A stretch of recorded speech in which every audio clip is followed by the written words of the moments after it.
சார்பகா எண்கள் coprime numbers. 2 இயலெண்களின் மீப்பெரு பொது வகுத்தி 1 எனில் அந்த எண்கள் சார்பகா எண்கள் எனப்படும். எடுத்துக்காட்டு கொடுத்துருக்கோம் பாருங்கள். 7, 9, 15, 16, 2, 7. இதில் 7ஆம் நம்பரையும் 9ஆம் நம்பரையும் நம்ம எடுத்துக்குவோம்.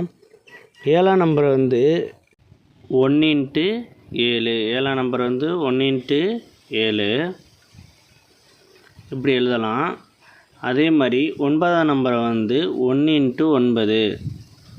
1 × 9. இப்போ இதில் எது பொதுவாக இருக்குது பாருங்கள். 1 இருக்குது ரெண்டுத்துலேயும் பொதுவாக. அப்போ பொதுவாக உள்ளது என்ன? 1. இதுதான் கோப்ரைம். அவ்வளோதான் இந்த வீடியோ. பிடிச்சிருந்தால் லைக் பண்ணுங்கள், ஷேர் பண்ணுங்கள், சப்ஸ்கிரைப் பண்ணுங்கள், அந்த பெல் பட்டனையும் கிளிக் பண்ணுங்கள்.